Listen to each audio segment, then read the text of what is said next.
Hey everybody, how you doing? My name is Junhyun. You can just call me Jay, and I am a proud new member of the Fandom Collective.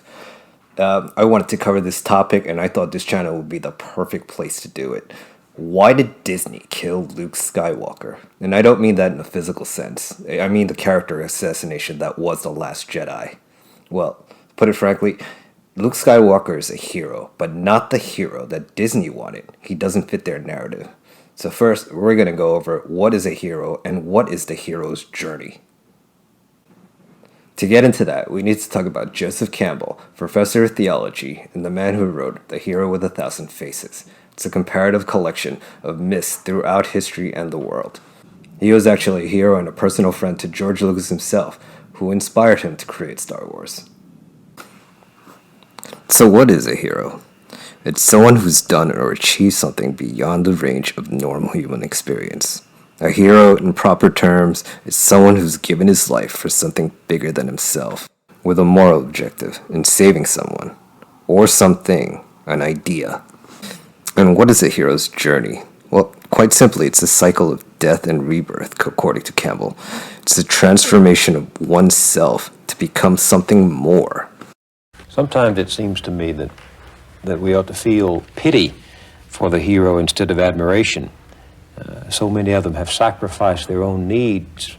They all have. And very often what they accomplish is shattered by the inability of the followers to see. Yeah. You come out of the forest with gold and it turns to ashes. That's another motif that occurs.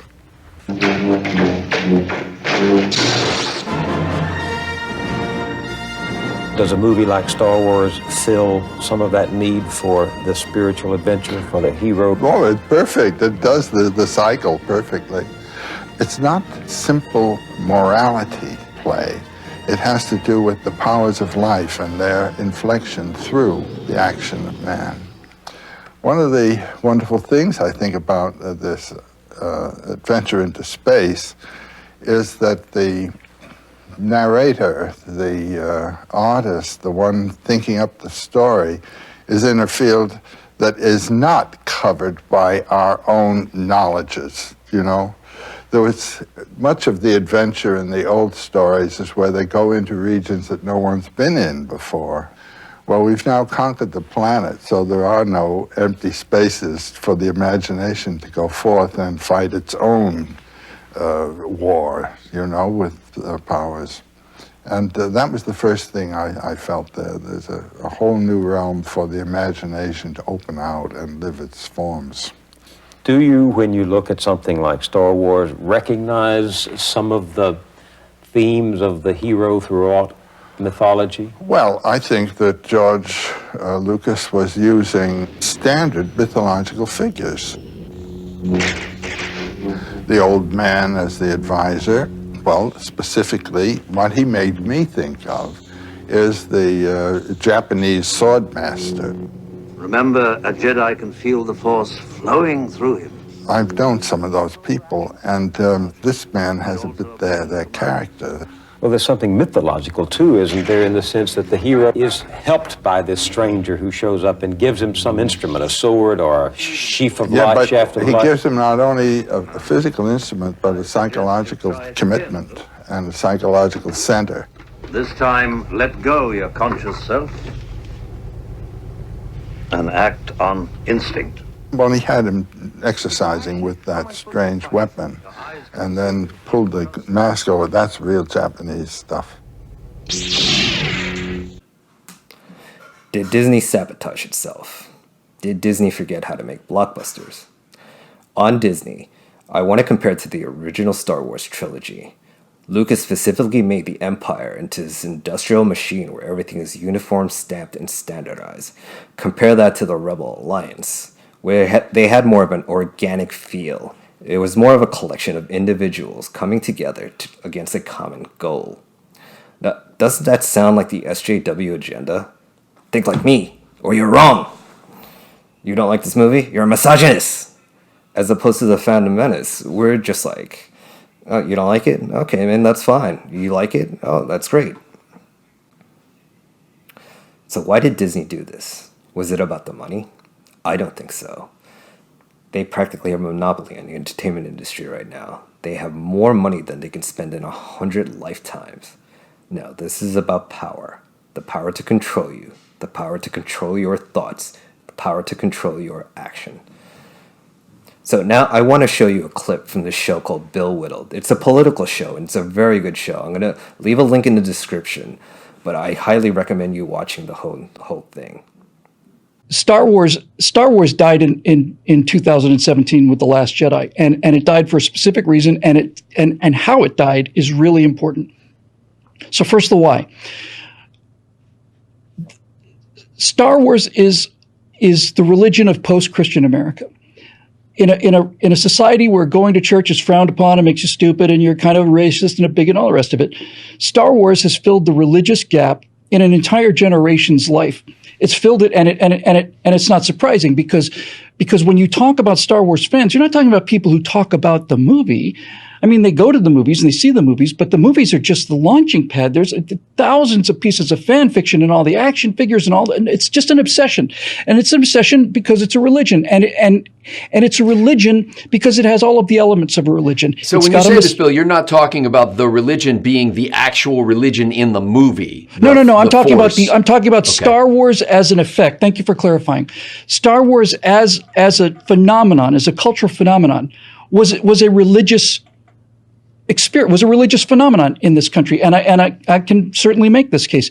It had all the aspects of religion. You had a Messiah, you had a wise old prophet, you had the devil incarnate, you had an afterlife, you had prophecies, you had all of the stuff that, and most important, you had a moral code, you had an ethical code, and furthermore, for those people out there who are either just kind of having fun on the edges or who genuinely are a little off the side, not only did you have a moral code for good, but you had a moral code for evil too. You actually had Satanism in the form of the Sith. You had people, if they wanted to go to the dark side and either as fun just to play or because they really appealed to them, whatever, they had that too. So it's a religion. And the religion had to be destroyed, not because a non-secular religion needs to be destroyed. This is exactly what the people who want a state want. They want people to have a religion that is not based on God.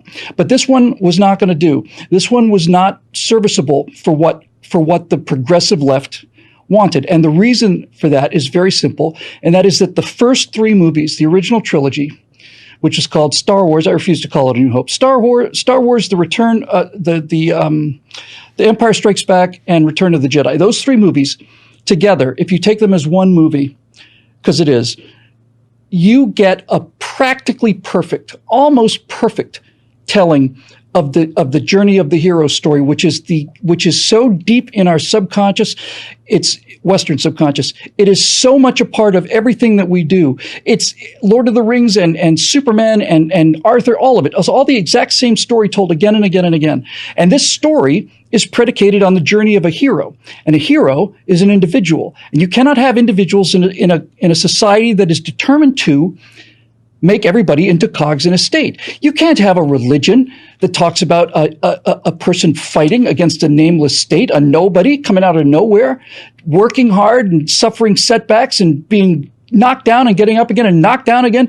You can't have that in a society where everybody's a faceless cog and everybody gets a trophy and everybody's a Jedi Master and everybody can fly a starfighter. No, you can't have that. So it has to be destroyed. And you certainly cannot have that if the protagonist is a young, white, straight male. That's got to go.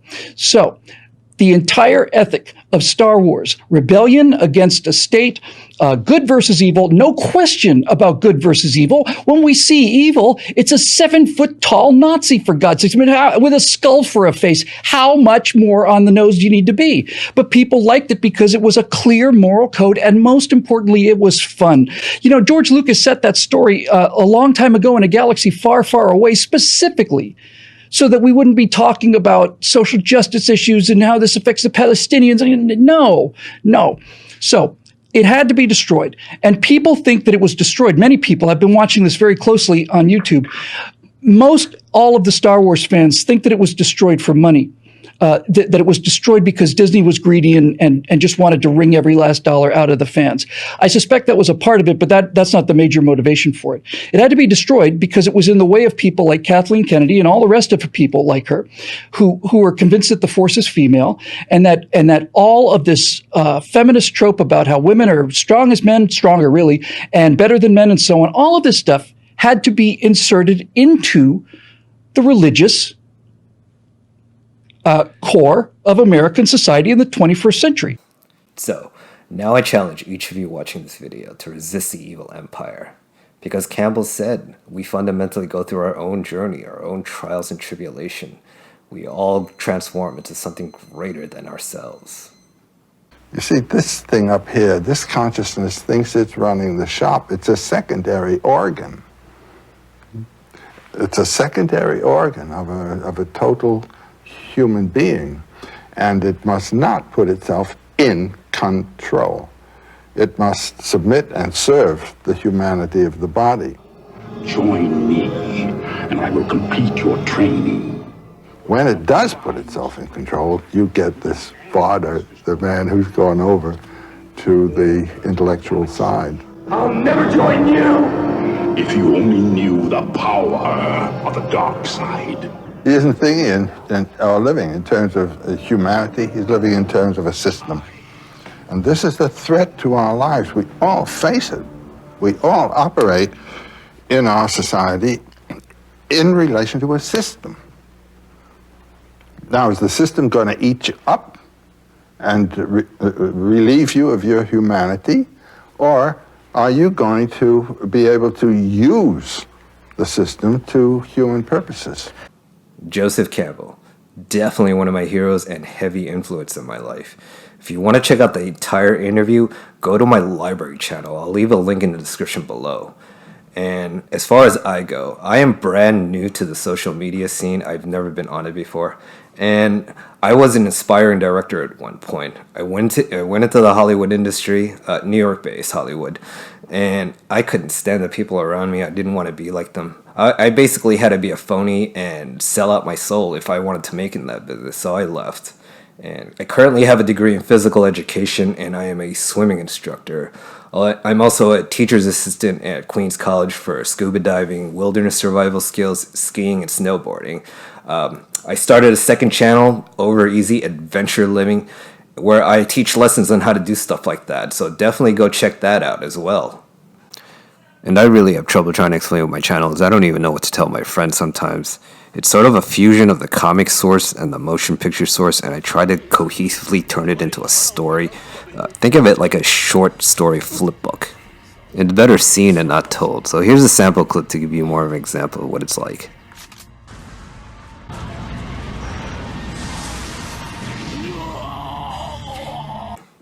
And thank you for watching. My name is Jay from the Fandom Collective. Subscribe, like, and comment. And please go to my personal channel, which is Overeasy Mode.